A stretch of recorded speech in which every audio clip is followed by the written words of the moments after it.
Hello from Cannon Beach. Here we are at the very historic Haystack Rock. A lot of people know it from the Goonie movies.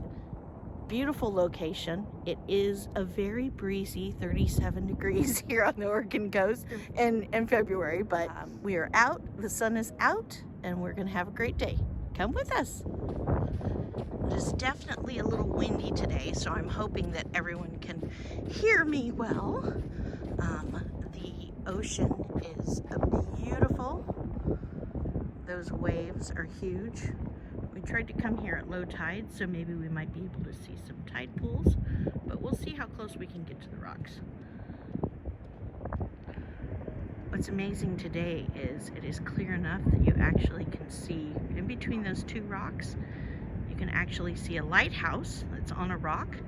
That is the Tillamook Lighthouse. But around here we refer to it as Terrible Tilly. When you get closer, I'll get a better view of it, but there it is. Definitely low tide. You can see, actually, when it's high tide, tide goes all the way up, almost to the stairs over there near that house. But today, you can tell we've got a pretty far way down to the ocean, which is nice, because it makes for a nice walk out to the haystacks.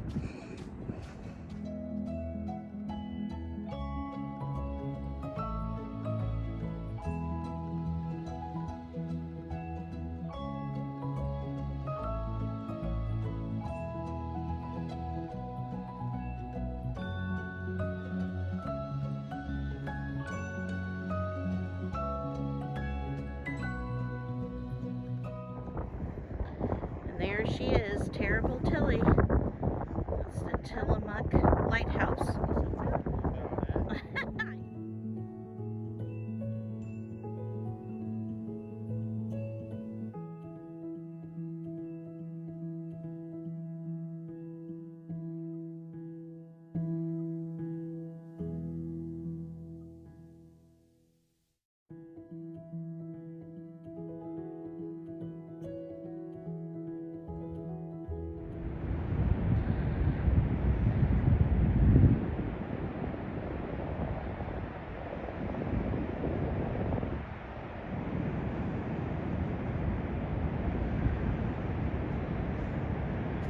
Beautiful.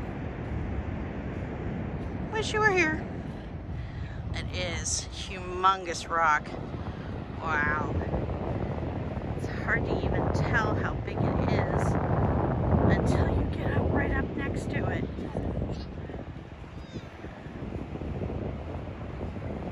It'd be neat to, amazing to go through that cave too. A little wet, but amazing. Hey, I don't know. I want to know how tall that rock is. Yes, hello. Oh, good question. Hi. So we have, can I ask your name? It's Kaya. Kaya. Okay, we have Kaya here, and she's actually with a program. It's through the city of Cannon Beach.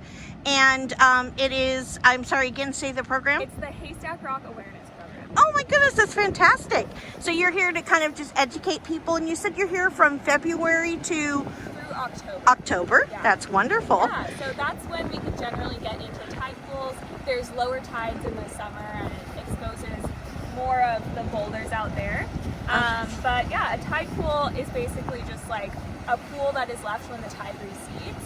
And it's a really interesting area because there are a lot of, it's totally dynamic.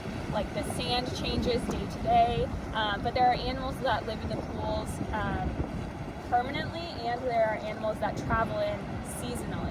Oh, wonderful. So, yeah. So who's there right now? Who would we find in the tide pools? So right now we have permanent residents like the giant green sea anemone and sculpin that live there year round. And seasonally we have some sea slugs or nudibranch that would be here right now. They are in the tide pools from spring into early summer. That's fantastic. So those are my favorite animals personally. The sea slugs, yes. We have a lot of rocks that use, or a lot of birds that use this rock. Oh, that would make sense. Yes. It's Yeah. really important nesting habitat. So we have a few birds that are residents here, Uh-huh. like the black oystercatcher. Oh, wow. Which is nearly endangered in Oregon. And then we also have other birds that migrate in, like the common murre and the tufted puffin. And this is one of the only places in Oregon where you can see tufted puffins. Oh, wow. That's fantastic. Now, do they come, I mean, can you get a little bit closer where you can see them, or do they kind of hide out? Yeah, so everything above, I don't know if you can see that line, horizontal line on the rocks towards the bottom there. Oh, right, yeah. That's the average high tide line for the year, and everything above that is a federally protected wildlife refuge. Oh, wow. Yeah, Okay. So we don't allow anyone to go up there. Yeah. Even we don't go up there to do our bird surveys. We use binoculars or spotting scopes. Mm-hmm. And birds nest all over the rock, so some nest really low and they'll be flying like right over your head. Oh, wow. And some nest like right at the very top. Oh, so that. you kind of see them flying around overhead, but it's easier to see them with binoculars. Yeah. That is fantastic. And I believe Austin had a question to ask you. He was asking, what did you say, how tall the rock was? Oh yeah, the rock is 235 feet tall. Whoa! Wow. Oh my goodness. Has anyone tried to climb up the rock? Yeah, so people still today do try to climb up it. In the 30s, there was a hiking trail that went to the top. Oh my goodness. Yeah. And this Wow. is actually a really important site for the tribes that lived in this area. They would hike to the top and harvest the tufted puffins. And that's Oh wow. the source I of don't know it. once you get wet. I'm sure you're probably used to that though. And so there was a hiking trail and like a wooden platform about midway up that people would go and picnic on. Oh wow. But inevitably they wouldn't realize the tide is coming Right. in. There was a lot of rescues that had to take place. Makes sense. Because if you got stuck, you'd be stuck out there for like 10 hours. Oh gosh. Oh my goodness. Yeah. So eventually the Coast Guard, who was doing the rescues, Yeah. we're not doing this anymore. There was one really bad one where they brought a helicopter over the top. Oh And it was geez. during nesting season, so Oh, it disturbed the birds no. and ended with a lot of nest abandonment. That makes sense. That makes sense. Yeah, so in the 60s, the birds became protected. Yes. And they decided, in order to get rid of the hiking trail and the platform, they would just blow up part of the rock.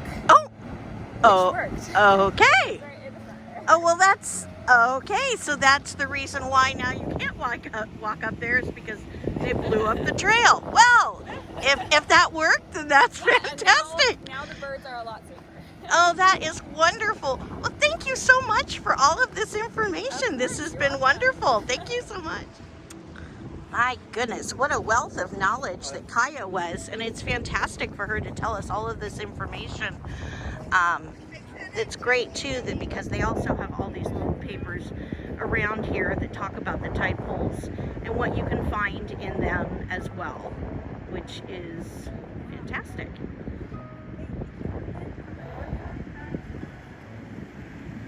It's a wonderful program that they have here for people to learn about it. She was telling us also that there's limpets, there are barnacles, California mussels, there's hermit crabs, there's anemone, acorn barnacles, of course Dungeness crabs as well.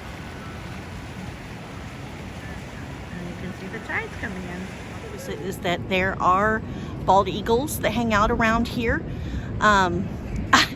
Interestingly enough though, their diet around here is birds. The bald eagles that come out to the rock, afraid to say, but they do eat puffins and other birds that dwell around here. One of the things that Kaya was talking to us about was the fact that she lives about 20 minutes from here, and the bald eagles around her house tend to snack a little more on roadkill. And we live in Astoria, which is about 45 minutes from here, and they eat a lot of the fish from the Columbia River. So it's amazing how the birds around here can actually adapt to what their environment is, and that is what they eat. Sad about the little puffins, but circle of life. So you can see the lighthouse a little better. There's Terrible Tilly. better from over here. They're definitely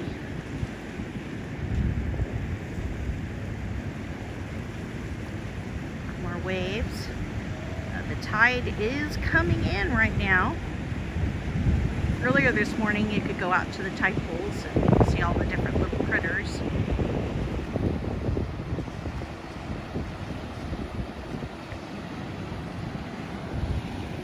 We have one of our, there's Cody. Cody's bundled up today because it's windy and cold. Look how beautiful that is. The shadows, because it's such a beautiful sunny day today.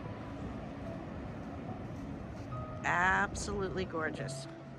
Woo.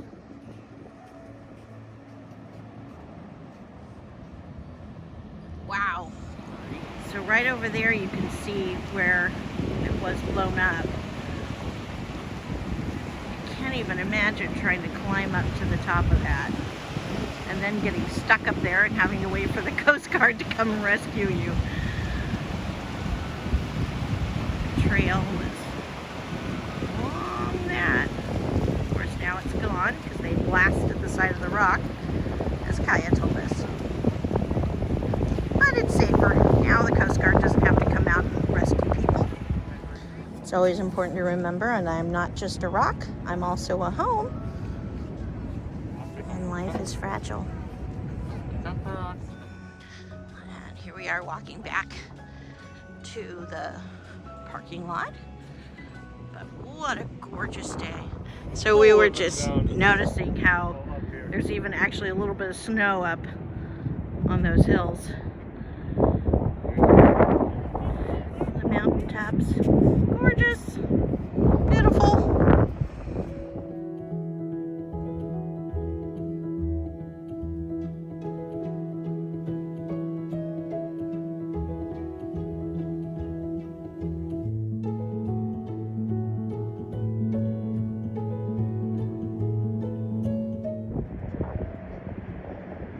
Perfect day to fly a kite.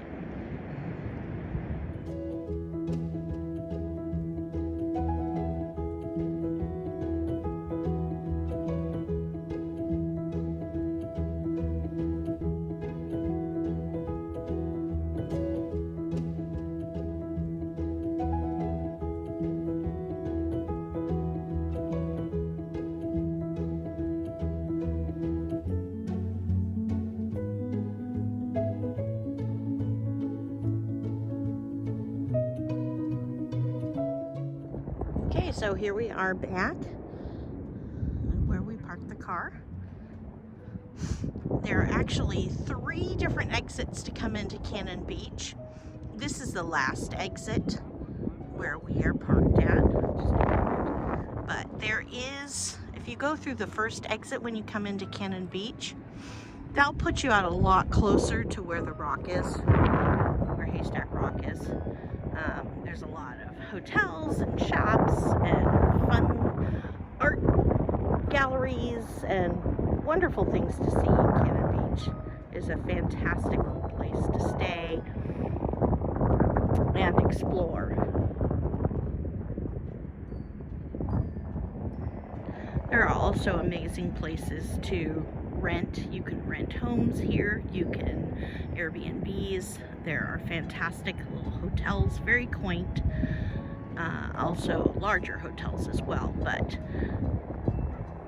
can see these beautiful houses. A lot of these are actually Airbnbs, but there are also the traditional hotels as well. Wonderful restaurants too, so great place to come and visit. Here we are in February and you can still enjoy the ocean. Of course, it's a lot more crowded when you come in the summertime, but it still is enjoyable as well too.